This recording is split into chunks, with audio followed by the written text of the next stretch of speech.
Bitcoin, blockchain, ICOs, Ethereum, and all the rest. Are cryptocurrencies the 21st century unicorn, a speculative bubble, or the future of money? The CryptoCast will help you understand the rise, the fall of digital currency, the highs, the highlights, the potential, and the lows, the scams, and pitfalls.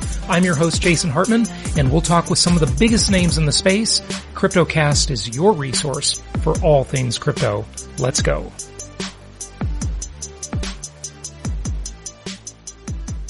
It is my pleasure to welcome Saifedean Ammous. He is the author of a fantastic book that I just finished and really enjoyed. It was one of the best economic books I have read, and it is entitled The Bitcoin Standard. And he's got a new book coming out with a fascinating thesis as well about fiat money and really what it does to our culture and to our thinking and how it maybe impacts morality. I'll let him tell you about it, but it's a fascinating thesis. So Saif, welcome. How are you?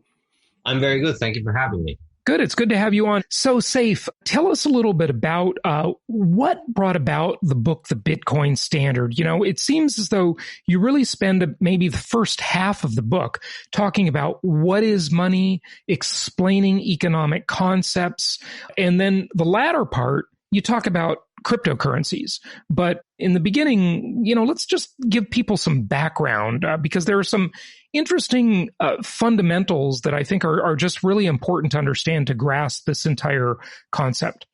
I think the book came out after having spent several years looking at Bitcoin and thinking about it, coming up with ways of analyzing it, which had gotten me some very small degree of prominence in a very small circle of Bitcoin Twitter users. And essentially, you know, I had developed all these ideas about what Bitcoin means and the significance and the economic meaning of Bitcoin over time. And then, you know, I was arguing about people with it on the internet all the time.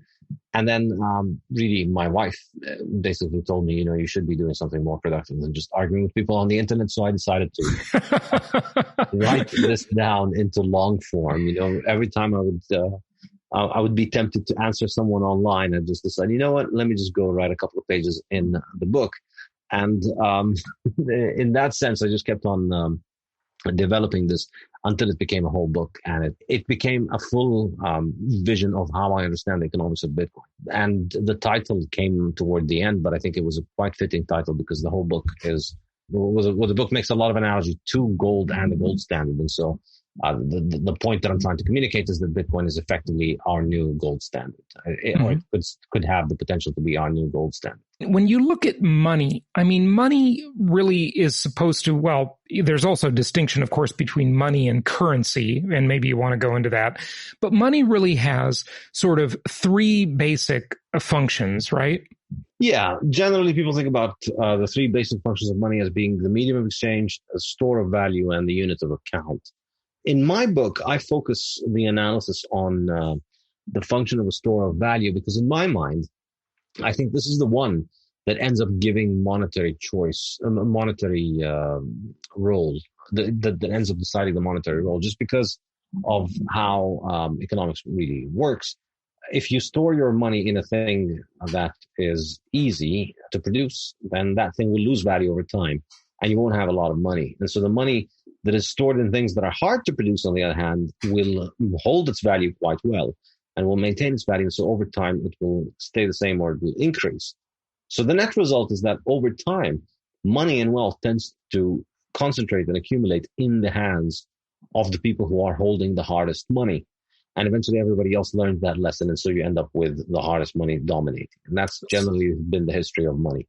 So, of course, paper, fiat money, dollar bills, euros, whatever, in paper form especially, are very easy to produce. It's simply running the printing press. And gold is hard to produce, right? It's hard to get gold out of the ground. It's very costly to do it. It's rare. And then, of course, Bitcoin is mathematically rare, right? Absolutely. Yeah. I think the most interesting monetary property of Bitcoin that I discuss in my book is that it is the first thing that we've ever invented that's a liquid asset, but also strictly scarce. There's no way of making more of it. There's no way of making more Bitcoin than what the Bitcoin code stipulates. And that's why over the last 12 years, Bitcoin has grown exactly according to the schedule of the supply as it was laid out before. There's not been any single person anywhere who's managed to find a way of making more Bitcoin than what the schedule has. And I think that's absolutely unique because it's the one supply, it's the one good whose supply is completely irresponsive to demand. No matter what happens with demand, the supply of Bitcoin will not respond. It'll just always produce the pre-programmed amount that it needs to be producing. Our client, Keith Gibson, referred you to the program, and I'm very thankful to him for asking you to come on the show. And he had a question. He said, could you explain how Bitcoin acts as a base layer money similar to the central bank's settlement layer, and how that ties into the criticisms of Bitcoin's low transaction per second compared to, say, MasterCard or Visa. So, or PayPal. So you talk in the book, and I remember this, about how Bitcoin is actually inefficient. People like to talk about how the blockchain is efficient, but, it's really not very efficient, right? But it's that's one of the things that makes it very secure, I think. Maybe I'm not saying it's that reliable, correctly. not efficient. Yeah. Good. Tell us more about that and this base layer question that Keith has. Yeah, I think before my book was published, there was the predominant view on Bitcoin was that Bitcoin was some kind of new PayPal, new Visa, new MasterCard, new Western Union. It was going to disrupt banks. It was an alternative to banks. You can be your own bank. You can have your bank in your own pocket. And this was, this was generally how people viewed Bitcoin. And based on this, people thought that, the main criticism of Bitcoin and the main limitation of Bitcoin was that, well, Bitcoin can only do so many transactions, but, Visa does 5,000 times as many transactions as Bitcoin's maximum capacity. So Bitcoin has no chance of competing with Visa. And my book made the case that Bitcoin does not compete with Visa. Bitcoin and Visa are like petrol and cars. They're not competitive in their goods. They need each other to function. You can't have cars without petrol. And so my point is that Bitcoin is not a payment network. It's not comparable to PayPal or Visa. Bitcoin is more comparable to central bank settlement layers. Bitcoin is more similar to the national central banks and the national currencies that Visa, MasterCard, PayPal use to settle their transactions with others, with other financial institutions or with their clients. So would those be the SDRs, the special drawing rights? Well, mainly it's national currencies is what Bitcoin replaces. So okay. The subtitle of my book is that the Bitcoin standard is the decentralized alternative to central banking. And that's okay. The point is that it is, Bitcoin does not compete with banks and it does not compete with payment processors. Bitcoin will need banks and payment processors built on top of it. Bitcoin competes with the settlement layer behind banks and payment processors. But it offers companies like PayPal and like Visa and like MasterCard, it offers them a monetary standard that they can use without having to resort to central banks. It's the only alternative that financial institutions around the world and individuals have to central banks, because you can now settle payments internationally without having to go through a central bank, which means it's no longer a political question. It's just a purely technical question that you need to solve. It's you put in the private keys and your money travels across national borders, which is something that could not happen before. Before the invention of Bitcoin, if you wanted to move money internationally, you had to go through central banks. That was the only mechanism for money transfer. Bitcoin offers us an alternative to that. Okay, so I think that's a good segue to just maybe telling you a little bit about my evolution in this, because I think it will address some of the skepticism that people have out there. I started hosting a show called the CryptoCast several years ago and expressed some of this skepticism very openly.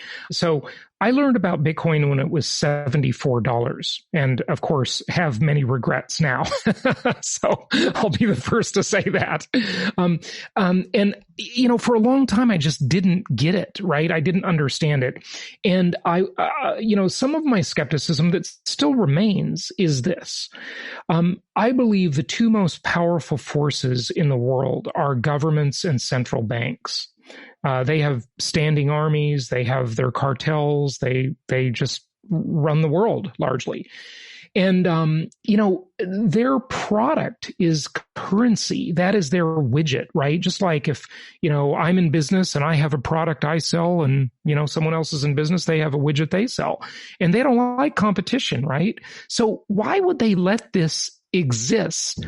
And I know you may well say there's an argument that they can't do anything about it. Okay, great. And I've always said, Saif, I'd love to be wrong about this, because my libertarian side says I would not love nothing more than to see a decentralized currency controlled by the people, not the central banks and governments, flourish, because so much of our lives are controlled by the fiat money. We all become puppets on the strings of inflation, deflation, velocity, etc., and capital controls, and economic Berlin walls. So I don't like any of that. But that's kind of my evolution. Now, when I bought into the market when it was about $800. And then I bought a lot more when I saw Michael Saylor and Mass Mutual getting into it and putting hundreds of millions of dollars. And I thought the institutions get into it. The big governments and central banks probably aren't going to screw over the institutions, but they'll screw over the little people, right? That was kind of my thinking. So there's a lot for you to chew on there, but what do you think? I mean, I think that was also my initial impression about Bitcoin. And the reason I was late to Bitcoin is that I spent a lot of years just thinking, I don't want to be holding it when they crack down on it and start throwing people in jail for it. Yeah, maybe they make it illegal, right? Yeah, make it illegal, or it's not something you want to do. A lot of people have gone into jail for doing things that threaten banking monopolies. So it's no joke. You would think that this would be far more seriously persecuted. But by 2013, it became clear that there was something a little bit different about this. They're just not going to go after it very directly. And I think, in my mind, the turning point was when the Silk Road website was shut down and its owner was arrested, or its alleged operator was arrested in 2013, early 2013. In my mind, this was going to be the end of Bitcoin. And in my mind, this was the scenario that I had for why Bitcoin would end. They would find a website like that and they shut it down and then say, well, this was enabled by Bitcoin. And so if you hold Bitcoin, you are a criminal. And, then everybody's going to dump their Bitcoin and the price of Bitcoin is going to crash. And that will probably be end of the experiment, because it won't be able to recover because, the damage. It'll have this bad perception that it's used by criminals and terrorists, which, interestingly, and you aptly point this out in the book, that it's actually a terrible thing for criminals and terrorists, because it is not private, contrary to popular belief. It is traceable on the blockchain, right? So, yes. We should dispel that myth that some still believe, but go ahead. Yeah. It's quite easy to make mistakes that make you easily trackable. It's not very easy to not be tracked. It's not easy to be anonymous on Bitcoin. Bitcoin's not an anonymous network. It's a pseudonymous network. And it's always possible that somebody could, not always possible, but I mean, it is possible that your identity could be identified. So I think what was interesting was that after that website was closed down, number one, Bitcoin did not crash. In fact, Bitcoin recovered and rallied from that. From after that, over the next 6 or 7 months, it went up tenfold in price after what should have killed it, in my estimation at that time. And the other thing, which I found extremely interesting, was that there was no direct persecution of Bitcoin. In fact, in 2013 is when Bitcoin started going mainstream, and U.S. companies started offering it as a service. and it became legal. It didn't become legal; it was never illegal, but it became increasingly mainstream. I mean, obviously, nowhere near as mainstream as it is right now. But up until 2012, you could have been forgiven for thinking that Bitcoin was mainly for people to buy drugs online, because that was the thing that most people had heard about when it comes to Bitcoin. But by 2013, that had begun to shift a little bit. And then, obviously, it has shifted much more. But what I think is interesting is that in 2013 and 14 is when this idea started to occur to me that, maybe they're not going to ban it just because this is just a far more advanced form of technology than what we have. And, I'm sure some individual governments will ban it. But I started thinking of it as Bitcoin is like gunpowder. And when gunpowder came out, gunpowder was massively disruptive to the existing armies. If you had an army that did not have gunpowder and then another army had gunpowder, well, your army is basically no more, because the other army can just take them all out from long range before your army could even take out a single sword.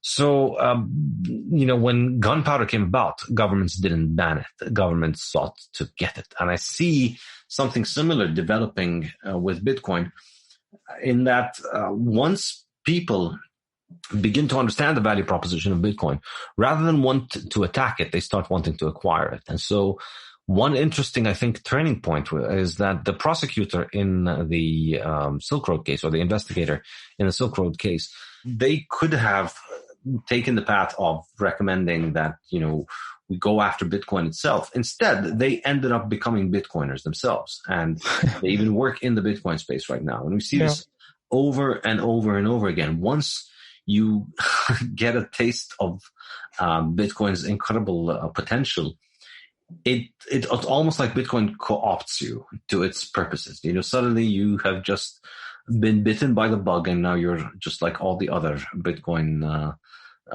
victims. You're just, thinking about it and thinking about how to serve Bitcoin and how to further Bitcoin, because that's it. You've been bitten. Mm-hmm. Yeah, you got the bug, right? Well, there's no shortage of gold bugs in the world, right? So, similar concept, I guess. But, okay, so you don't think that any government can shut it down, but they could make it illegal, right? I mean, look, what the example I used over the years many times, in interviewing crypto experts is look, cocaine is a commodity, right? It's an illegal drug. It's a commodity, right? People trade it, but it's not traded widely because it's illegal and people are afraid of going to jail. But it is a commodity nonetheless. If they said Bitcoin is illegal because you've got to use FedCoin, for example, their cryptocurrency that they'll eventually make, and they want to control velocity and inflation and so forth, couldn't that displace it and really hurt the store of value? I really don't think so. First of all, let me just be clear. The governments can do all kinds of things, and I'm not. They can do whatever they want. Yeah. Well, within the realms of the laws of physics and economics, yes. Yeah. But I think the way that I see it is that ultimately, any kind of action against Bitcoin can hurt Bitcoin, but it can't eradicate Bitcoin. That's the difficult thing about it. It's almost impossible to eradicate Bitcoin, because Bitcoin can shrink to the size it needs to shrink to in order to survive. If you restrict people buying it and you restrict people mining it, the mining declines in volume and the price of the Bitcoin commodity declines in volume enough for it to be essentially able to run at a very small scale that is very hard to detect. Mm-hmm. And so it fades into insignificance, but it doesn't die.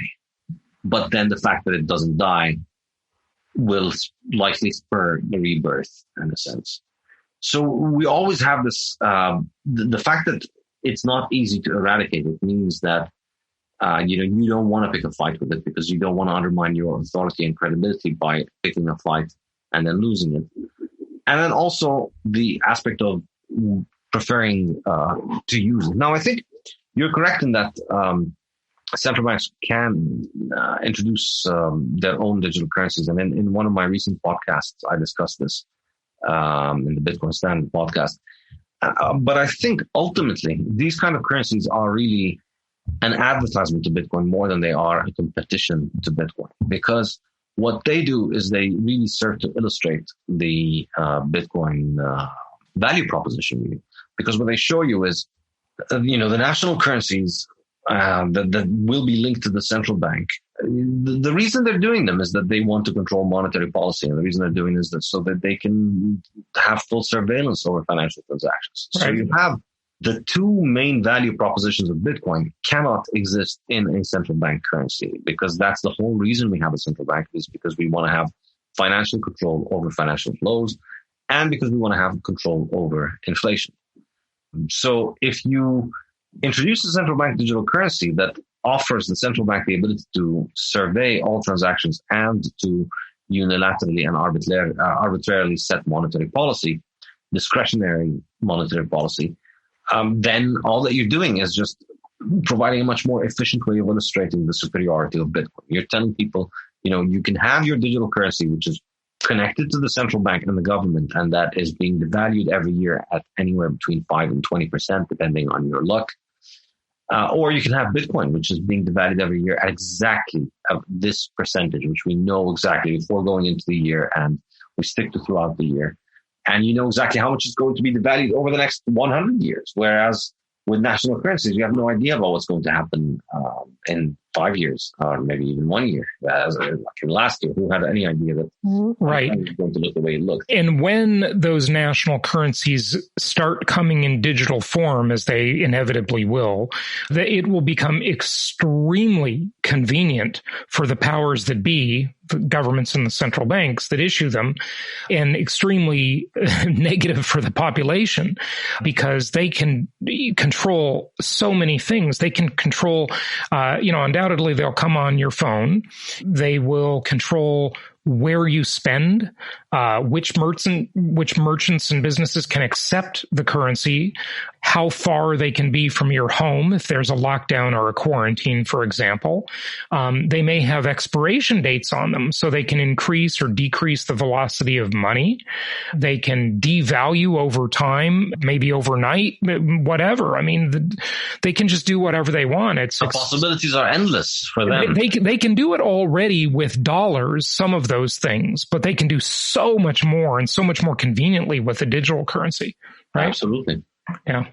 And really, Bitcoin is, I think people miss the point of Bitcoin when they think that the point is that it is digital and that these currencies are digital. Well, national currencies are digital too, and the vast majority of dollars is not out there as dollar bills and coins. It's digital. It exists on bank ledgers. The physical dollars are a tiny little fraction of the total supply of dollars. So the digital aspect is not something unique or interesting about Bitcoin or about central bank digital currencies. What's unique and interesting about Bitcoin is the fixed monetary policy. Absolutely. So as a segue to your new book, which is a really interesting thesis, talk to us. You talk a lot in the Bitcoin Standard about time preference. And can you explain what time preference is and what it has to do with currency time preference? In the Bitcoin Standard, I spent a significant chunk of the book talking about time preference because it's one of the most fascinating, or the most fascinating topic in economics for me. And when I was at university, every class that I would teach, every course that I would teach, I would always sneak in a lecture on time preference. Whatever the topic of the course, I'd always have a lecture on time preference. And I'd always tell students, this might not be the most important thing for your exam, but this is going to be the most important lesson you'll learn in this class and probably in all of university. So, wake up and pay attention to this one. And because I really think it's the most important thing economics teaches you. Time preference refers to the degree, to the extent to which you discount the future compared to the present. So your time preference is a measure of how much more money would I need to give you 1 year from now in order to take away a sum of money from you today. So if I owed you $100 that I needed to pay you today, what sum of money would you accept for me to pay you the $100 plus interest next year? So if the answer is 105, that effectively means that you discount next year by 5%. So you value $105 next year as much as you value $100 today. And so the higher your time preference, means the more you discount the future, the less value you attach to the future compared to the present. And the lower the time preference means the less you discount the future. So you keep attaching more and more value to the future.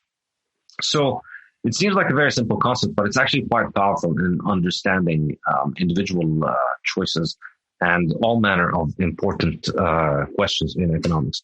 So for instance, in the Bitcoin standard, I focus on this because in my mind, it's really the most important economic question in all of economics. The trades that you do with your future self are more important than any trades that you do with anybody else. You trade with your employer or your supermarket once a day or once a month or once a week, but you make trades with yourself thousands of times every day. Every single decision you make every day is a trade with your future self. When you decide whether you're going to have that cheesecake after lunch, you're making a trade between, right. you today being happy with the cheesecake, right, and you tomorrow or next week being unhappy with your shape or with you being out of shape. That's the old saying, 30 seconds on the lips, 30 years on the hips. Yeah, absolutely. Exactly. So it's a really, really, really powerful analytical tool to start thinking about all manners of decisions, because you see that it applies to everywhere. The example I like to give to university students is how you study for an exam. If you come into a course and you start studying for the material day by day, then, you're constantly keeping a low time preference and prioritizing the end of the semester throughout the semester. And you get to the end of the semester, you review the material and you get a good grade. Whereas if you have a high time preference, then you discount the end of the semester very highly. So you spend all semester partying around, and then you need to cram in the last couple of days, and it doesn't work. And it applies on all manners of things in our personal life. And in my mind, the reason I bring this up is because I believe that money is instrumental in determining time preference. And I discuss this in depth in the Bitcoin standard, as well as in my next book, the Fiat Standard, and in the economics textbook, which I'm writing right now, which is Principles of Economics. The way that I see it is, if money is hard, then you expect people to effectively, or let's begin even a step earlier, the reason that people hold money in the first place, the reason people use money as a technology is because it protects us from uncertainty. If there was no uncertainty about the future, you would not need any form of money, because you could just simply make it so that all of your earnings come at the same time that you need to get your expenditures, and you don't need to hold any money. So, your paycheck comes in and it pays off your bills at exactly the right time. Oh, well, you wouldn't need of the three components, you wouldn't need the store of wealth component of money, right? Yes, because if there was no uncertainty, then you could just store your wealth in capital. You could just own stocks and companies and businesses instead of actually owning cash. Instead of owning cash. Yeah. But the reason you want to own cash is because the future is uncertain. You don't know what's in the future. And so money is our way of hedging against the uncertainty. It's our way of providing for the future. The harder the money, the more we are able to provide for the future, and the less uncertainty we have about the future. So if we're able to provide more for the future, and if we have less certainty about the future, well, then we have less reason to discount the future. So our discounting of the future declines, and so our time preference drops. So we now have a lower time preference, basically. This is how I think money affects time preference.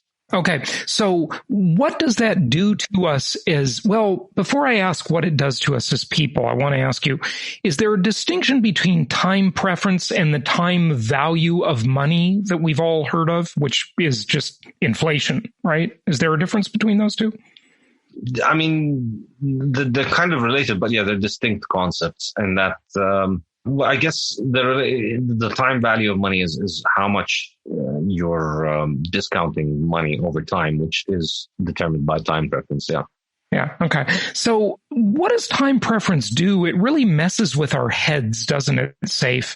It really sort of causes bad decisions, and it has huge knock-on implications for culture and society, doesn't it? Tell us about that. Which, by the way, I believe is the subject of your new book. So feel free to talk about that. Yes, but first I'm sorry, I have to interrupt this for a minute. You're going to laugh, but my wife just sold the chair on which I'm sitting. So the people are outside of there with big stories, so I have to hand it. That is so funny. Okay. This is like an economics lesson right here. I love it. Yeah, that's and you don't understand the running joke about people selling chairs to buy Bitcoin that's going on Bitcoin Twitter. Tell Mark about this. He's going to crack up. I love it. This is great. Got a replacement. Okay. That is fantastic. Okay. So going back on now. Well, I think, the impact of time preference, I think money shapes it, but many other factors shape it. And time preference, really, the lowering of time preference is the process of civilization. As we become more civilized, as we become more human, more cultured, we become more future oriented. We start providing more for the future. We start accumulating more capital, and we start discounting the future more. We start becoming more future oriented, become more civilized, more peaceful. And, that's essentially the process of civilization. And I think it's inextricably linked to our ability to provide for the future by holding money for the future and by by saving for the future and reducing the uncertainty. So when the money that we use begins to lose its value, when money starts becoming easier rather than harder, when money starts becoming less reliable as a mechanism of transferring wealth into the future, then money becomes then that reduces our ability to provide for the future. It increases the uncertainty for the future, and that makes us discount the future heavier, but not just in economic affairs, in everything. And I think you see this reflected in all manners of economic and non-economic decision making that people do in everything. And my favorite example maybe might be art. You look at art under the gold standard, you look at the golden era of art. Artists would work on a masterpiece for years, and then the thing would be expected to survive for centuries. Right. And much of that art continues to survive for centuries. You look at 20th century art, and you see that people spend, 15 minutes scribbling a bunch of lines, and then they make up a story about how it represents something or the other. And I love how you talk about that in the book, by the way. I resonated with that heavily. My favorite is the Impressionist. Okay. So that's where I like. But when you talk about the Sistine Chapel and Michelangelo, and then you look at a stupid banana with duct tape on a wall, and that's somehow art. I mean, give me a break. It's just and I think it's the excuse that we've grown up. But clearly, I don't understand how to interpret that banana on the wall. Of course, exactly. Fault. We've spent our life basically being gaslighted by an art industry that wants to tell you that the reason you don't see the banana is because the problem is with you. You're not artistic and you're not cultured. And maybe that is the case, but why is it that those people that produce those things cannot produce anything that requires a little bit more time and attention? Why can't they make a Sistine Chapel in between all of their bananas? Why is it all bananas and scribbles and random stories on empty pieces of canvas rather than anything that requires actual time and effort? So what it sounds like what you're saying then is that when we have a low time preference, we become more civilized, and the craftsmanship improves. Is that correct? Very much so. And craftsmanship is one part of it. It's just, in my mind, the ability to hold wealth that you can trust, which is what people had under the gold standard, that you knew this coin was yours and it's going to hold value into the future. That security, in my mind, is what is necessary for people to be creative. To be creative because they have the security and they're producing because they want to produce. And it's very different from the kind of creativity that you need to do when you're on the treadmill, where that the money that you're holding in your hand is like a melting ice cube. It's losing its value. It's not going to be there for you. And so you're constantly having to continue producing more and more on that treadmill. I think that's really the difference in it. And it reflects in craftsmanship, in art. I think it also reflects in innovation. People think of 20th century as being the century of technology. But really, all of the things that we think of as 20th century technology were actually invented under the gold standard and were popularized and commercialized, and they spread all over the world in the 20th century. But the main and most important innovations came in the 19th century. In fact, in the 20th century, we saw some regression in many of those things. So, aviation, cars, the telegraph, communication, telephone. So many of the most important technologies that we've had, 24-hour electricity supply, all these things that completely revolutionized our life, they came under the gold standard. And I don't think it's entirely coincidental that happened. What the gold standard allowed the world to do was to have a large global market where everybody trades with everybody else. And you had the ability for everybody anywhere in the world to save. Anybody could make returns that beat inflation effectively. And inflation at that time was -1%, -0%. So you just holding money allowed you to have appreciation. You didn't have to be an expert investor. You didn't have to study real estate, stock, you didn't have to take inordinate risk. Exactly. Yeah, right. The same coin that you got paid in as a child or as an old man or as a worker, that same coin, you just had to keep hold of it. And that's it. That's your saving account. That's your stock portfolio. Right. And it was good as gold, if you will. And I don't know, we've got to wrap it up here, but this is so fascinating because, when I think about that, I definitely buy into this. However, it kind of strikes me that does the common everyday Joe Sixpack think about that?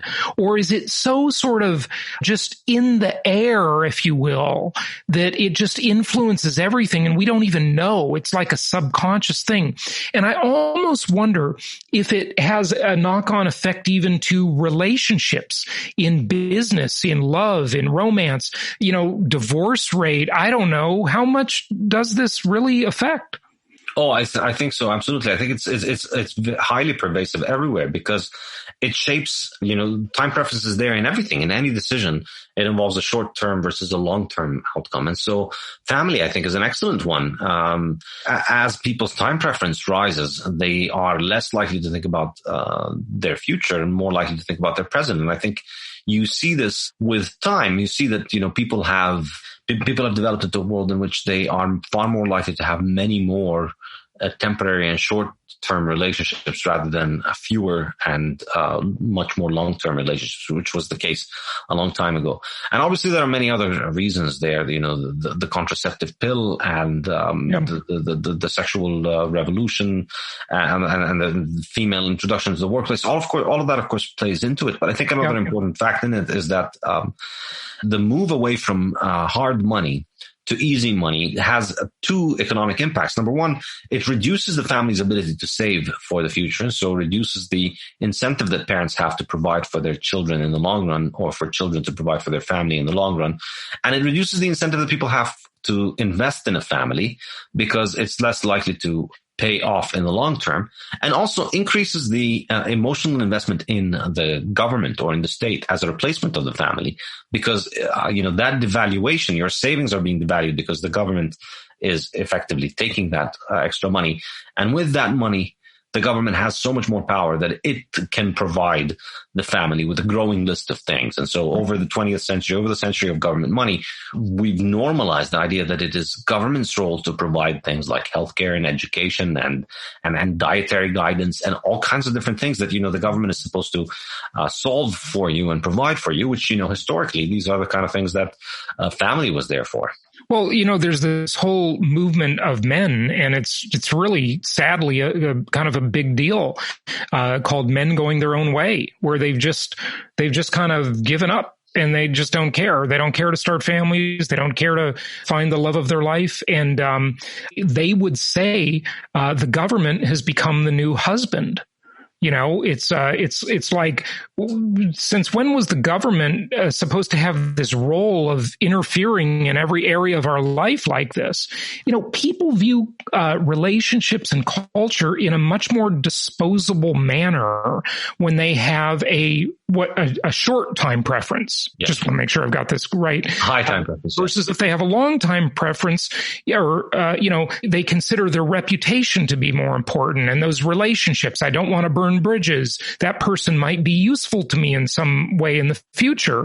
I'm going to act in a more proper way because I'm going to value the future more. Whereas, everybody just kind of becomes a hedonist and values the now if they have a short time preference. And it almost at first to me, but I'm really starting to see the connection, seemed like a bit of a leap to say, well, that's because of the currency, right? I can see your point. Yeah, I mean, a lot of people have the inclination to just laugh initially, but it's no. When you think about it, it really matters. Go a ahead. lot of people prefer to laugh than to think. Yeah, well, sure, because it's instant gratification. That's true. Actually, absolutely. Thinking is hard work.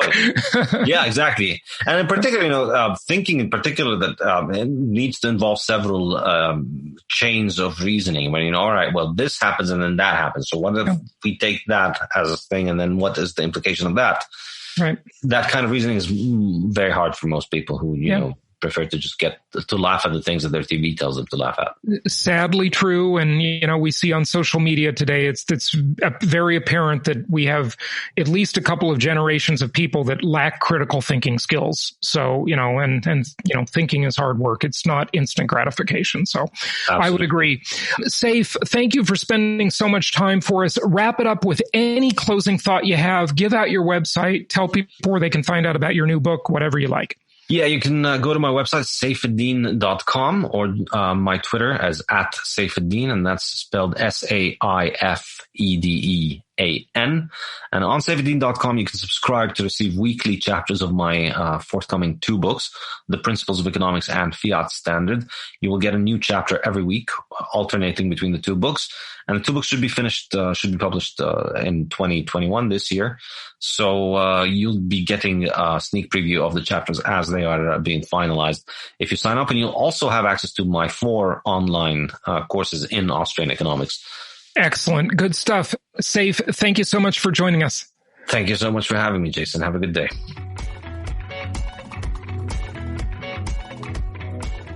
Thank you so much for listening. Please be sure to subscribe so that you don't miss any episodes. Be sure to check out the show's specific website and our general website, hartmanmedia.com, for appropriate disclaimers and terms of service. Remember that guest opinions are their own, and if you require specific legal or tax advice or advice in any other specialized area, please consult an appropriate professional. And we also very much appreciate you reviewing the show. Please go to iTunes or Stitcher Radio or whatever platform you're using and write a review for the show. We would very much appreciate that. And be sure to make it official and subscribe so you do not miss any episodes. We look forward to seeing you on the next episode.